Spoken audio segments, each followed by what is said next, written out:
जब हम हिस्ट्री की बात करते हैं तो राजाओं और महलों की कहानी तो सब सुनते हैं, पर उन लोगों का क्या जो जंगल में रहते थे, जो अपने नियम से जीते थे और जिनका सपना था एक ऐसा समय जहां सब कुछ उनका हो, एक गोल्डन एज।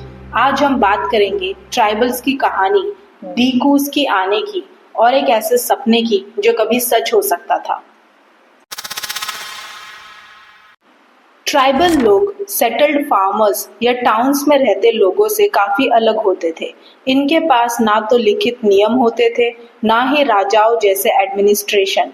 ये फॉरेस्ट, हिल और रिमोट एरियाज में रहते थे और ज्यादातर खुद की जमीन पर खेती या हंटिंग गैदरिंग करके जीवन चलाते थे।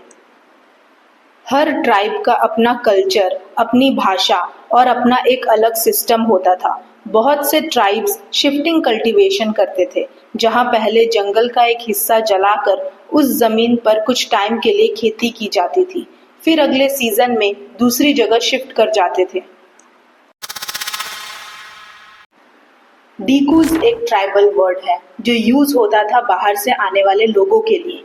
ये डीकूज जमींदार हो सकते थे, ब्रिटिश ऑफिसर हो सकते थे, ट्रेडर्स, मिशनरीज या कोई भी ऐसे लोग जो ट्राइबल लैंड और सिस्टम को डिस्टर्ब करते थे।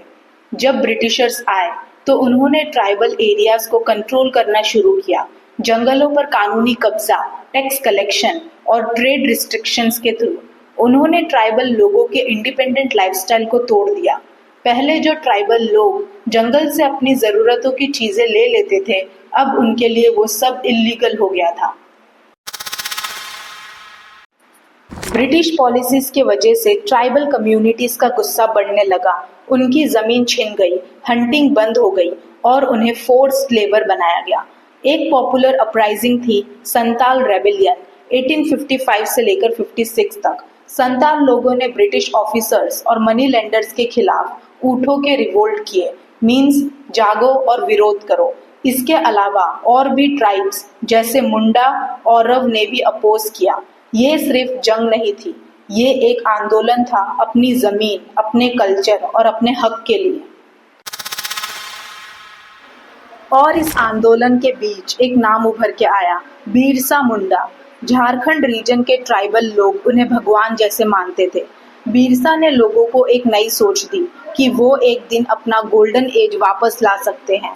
उन्होंने प्रीच किया कि ट्राइबल लोगों को अपना प्राचीन कल्चर, अपनी धरती और अपने देवताओं की तरफ लौटना चाहिए।